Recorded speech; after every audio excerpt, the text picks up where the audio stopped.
Hello students.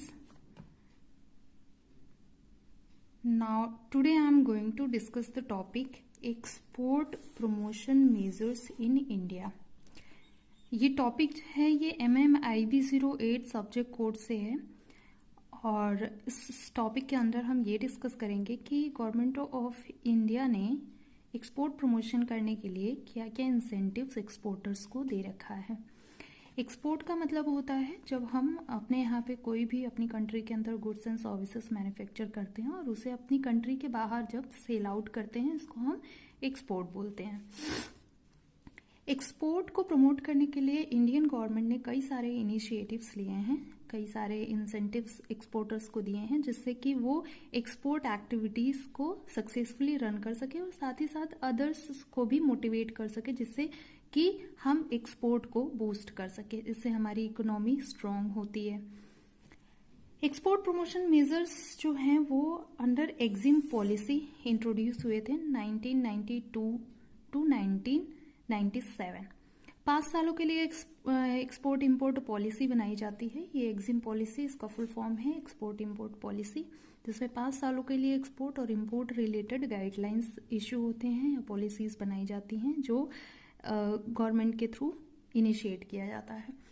अगर हम export promotion measures के इंसेंटिव्स की बात करें तो सबसे पहले हम इनको 3 कैटेगरी में डिवाइड कर लेते हैं, जिसमें पहला है import facilities for exporters, second duty रेमिशन scheme and third है फिस्कल इंसेंटिव्स। इंपोर्ट फैसिलिटीज में हम एक्सपोर्टर को इंपोर्ट फैसिलिटीज क्या क्या देते हैं। ड्यूटी रेमिशन स्कीम में हम जो कस्टम ड्यूटी से रिलेटेड जो रिबेट्स देते हैं और फिस्कल इंसेंटिव्स में कुछ इनकम टैक्स रिबेट इंक्लूड है डिफरेंट सेक्टर्स में, और इन तीनों स्कीम के अंडर में कुछ इंसेंटिव्स हैं जिसको हम 1 बाय 1 डिस्कस करेंगे। चलिए अब बात करते हैं सबसे पहली फैसिलिटी जो कि है import facilities for exporter. Exporters को इंपोर्ट रिलेटेड फैसिलिटीज क्या मिली हुई है। इंपोर्ट का मतलब होता है जब भी हम कोई भी आइटम अगर हम अपनी कंट्री से बाहर से मंगाते हैं उसको हम इंपोर्ट बोलते हैं। और ये बहुत जरूरी है ये जानना कि जब भी हम इंपोर्ट आइटम करते हैं कोई भी, तो उस पे हमें कस्टम ड्यूटी पे करना पड़ता है। ठीक है, कस्टम ड्यूटी का मतलब होता है कस्टम ड्यूटी हमें पे करना पड़ता है और कस्टम ड्यूटी का मतलब होता है टैक्स ऑन इंपोर्ट आइटम्स। जो भी हम टैक्सेस इंपोर्ट पे करते हैं that is called custom duty. अब इसके अंडर में इसके अंडर में जो इंसेंटिव्स हैं उसमें पहला है export promotion capital goods scheme, जिसको हम इन शॉर्ट EPCG बोलते हैं। कैपिटल गुड्स का मतलब होता है मशीनरीज, ठीक, जिससे हम एक्सपोर्ट प्रोडक्शन में हमें हेल्प मिलती है। It enables manufacturer exporters to import machinery and other capital goods for export production at no custom duty और कंसेशनल विद एक्सपोर्ट ऑब्लिगेशन। इसका मतलब ये हुआ कि जो भी हम इंपोर्टेड आइटम मंगाते हैं जिसमें से मशीनरीज होती हैं या कैपिटल गुड्स होते हैं, उस पे हम या तो नो कस्टम ड्यूटी रखते हैं या फिर कंसेशनल ड्यूटी रखते हैं। यानी ये जो अभी मैंने बताया है कि कस्टम ड्यूटी लगती है एक्सपोर्टेड आइटम पे, वो या तो फ्री कर दी जाती है, देयर इज नो ड्यूटी, और या तो कंसेशनल दैट मीन्स की लेस और नॉमिनल ड्यूटी चार्ज करते हैं। इसके साथ में एक चीज जुड़ी है एक्सपोर्ट ऑब्लिगेशन। एक्सपोर्ट ऑब्लिगेशन का मतलब होता है कि guarantee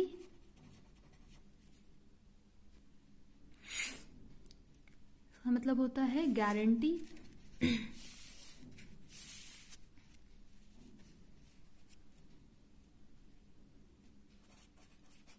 export, guarantee export that means कि जो भी मशीनरी का वैल्यू है, जो भी मशीन जो एक्सपोर्टर ने इंपोर्ट की है उसकी जो भी वैल्यू आती है उस वैल्यू के मल्टीपल अमाउंट में गारंटी एक्सपोर्ट एक्सपोर्टर को करना होता है। तो ये उसके साथ में जुड़ा हुआ है हमारा एक्सपोर्ट ऑब्लिगेशन।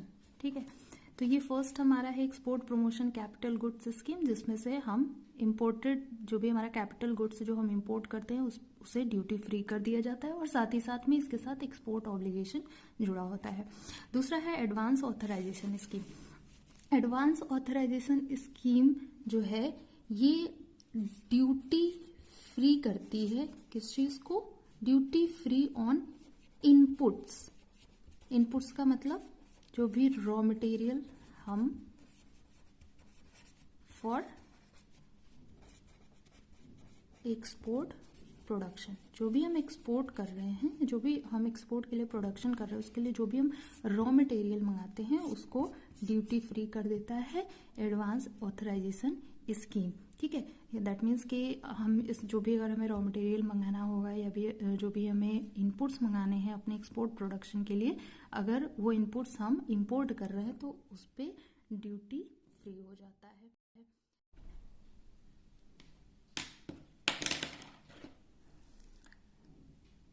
जो तीसरा इंसेंटिव है ये है duty free import authorisation DFIA scheme. DFIA scheme same advance authorisation की तरह ही इसके सारे प्रोविजंस हैं। ये भी क्या करता है? Duty free on import of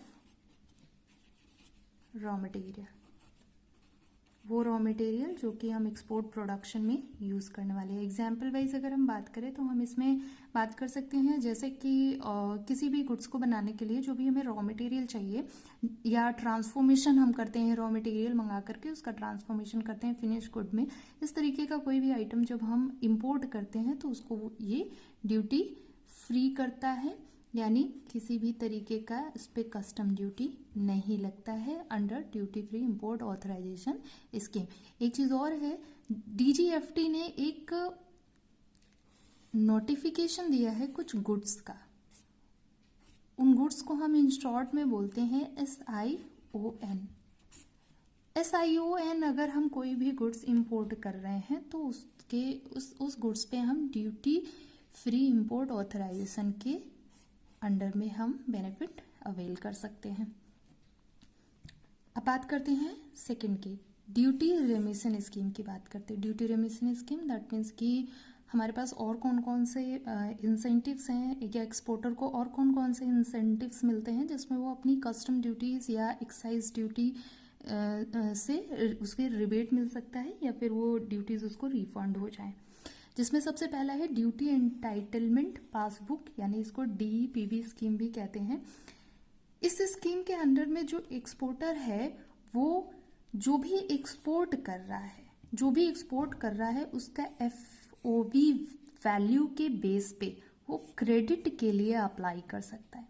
ठीक है, यानी जो एक्सपोर्टर है जो भी गुड्स एक्सपोर्ट कर रहा है उसका जो भी FOB वैल्यू है यानी फ्री ऑन बोर्ड वैल्यू जो है उसके बेस पे वो क्रेडिट के लिए अप्लाई कर सकता है, और जब वो क्रेडिट उसे मिलता है वो क्रेडिट वो यूज कर सकता है and use of credit for duty payment. उसके बाद ये क्या करते हैं कि जो भी जिस क्रेडिट के लिए वो अप्लाई करता है फिर वो क्रेडिट का जो अमाउंट है वो यूज कर सकता है किसके लिए? ड्यूटी पेमेंट के लिए, जब भी वो कोई आइटम इंपोर्ट कर रहा है तो ये जो फायदा है वो ड्यूटी एंटाइटलमेंट पासबुक स्कीम के तहत मिलता है। अब इसके बाद एक दूसरा और बेनिफिट है duty drawback scheme. Duty drawback scheme में रिफंड का बेनिफिट मिलता है। रिफंड का मतलब होता है कि जो एक्सपोर्टर है वो आइटम इंपोर्ट करता है और उस पर वो ड्यूटी भी पे करता है, लेकिन जब वो ड्यूटी ड्रॉबैक स्कीम के अंडर में जब वो क्लेम करता है तो उसे रिफंड मिल जाता है। यानी इस बेनिफिट में क्या मिलता है, इस बेनिफिट के अंडर में क्या मिलता है, हमें रिफंड मिल जाता है, यानी रिफंड ऑफ ड्यूटी, जो भी उसने ड्यूटी पे करी होती है हमें उसका रिफंड मिल जाता है। अब इसमें दो टाइप की ड्यूटीज हैं, जैसे कस्टम ड्यूटी और एक्साइज ड्यूटी। कस्टम ड्यूटी जो भी उसने आइटम इंपोर्ट किया होगा उसके ऊपर कस्टम ड्यूटी पे करी होगी तो वो ड्यूटी ड्रॉबैक के अंडर में क्लेम करके वो रिफंड ले सकता है। और साथ ही साथ एक्साइज ड्यूटी अगर उसने पे की हुई है किस पे, रॉ मटेरियल्स पे, जो भी एक्सपोर्टेबल आइटम्स मैन्युफैक्चर करने के लिए अगर उसने रॉ मटेरियल लिया है या उस पर किसी तरीके का उसने एक्साइज ड्यूटी पे किया हुआ है तो उसके लिए भी वो क्लेम कर सकता है। और इस ड्यूटी ड्रॉबैक स्कीम के अकॉर्डिंग उसको ड्यूटी रिफंड की फैसिलिटी मिलती है। नाउ तीसरा है excise duty refund. Excise duty जो है वो सेंट्रल गवर्नमेंट इम्पोज करती है किस पे, जो भी गुड्स मैन्युफैक्चर होते हैं उनकी मैन्युफैक्चरिंग ऑफ गुड्स पे जो भी टैक्स इम्पोज किया जाता है उसको बोलते हैं central excise duty. Central excise duty manufacturing के लिए लगता है, लेकिन जो भी आइटम हम एक्सपोर्ट पर्पज से मैन्युफैक्चरिंग कर रहे हैं जिसको हम एक्सपोर्टेबल आइटम्स कह सकते हैं, अगर हम एक्सपोर्टेबल गुड्स मैन्युफैक्चर कर रहे हैं तो वो एक्साइज ड्यूटी से एग्जेम्प्टेड कर दिया गया है। दैट मीन्स उस पर एक्साइज ड्यूटी नहीं लगती है। तो इसमें इस इंसेंटिव या इसके अंतर्गत जो बेनिफिट है वो दो तरीके से अवेल किया जा सकता है, एक्सपोर्ट अंडर रिबेट और export under bond.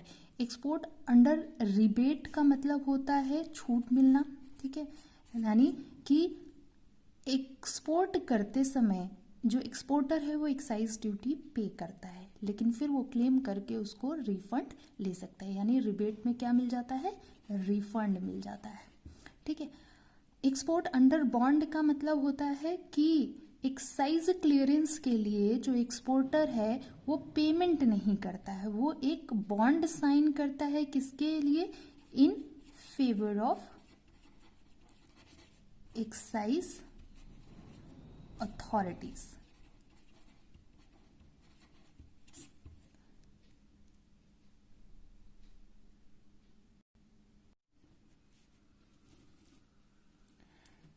And next है सेंट्रल सेल्स टैक्स।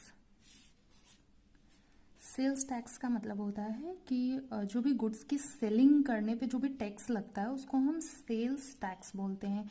तो सेल्स टैक्स भी हमारे जो एक्सपोर्टेबल गुड्स हैं उस पे से हटा दिया गया है, यानी सेल्स टैक्स जो है वो एक्सपोर्टेबल गुड्स पे अप्लाई नहीं होता है। साथ ही साथ अगर कोई भी एक्सपोर्ट पर्पस से किसी मैन्युफैक्चरर से या किसी डीलर से गुड्स को परचेज करता है तो उस पे भी टैक्सेस को वहाँ से रिमूव कर दिया गया है। Next, exemption from service tax. Service tax service export के केस में होता है और अगर हम सर्विस एक्सपोर्ट कर रहे हैं उस केस में अगर जो सर्विस टैक्स अप्लाई होता है वो एक्सपोर्ट के केस में ये भी हमारा निल है।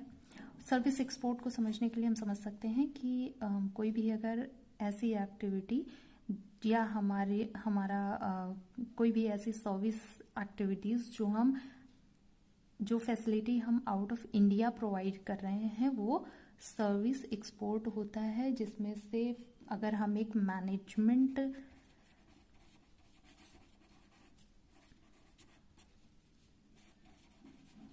कंसल्टेंट फर्म का एग्जाम्पल ले सकते हैं।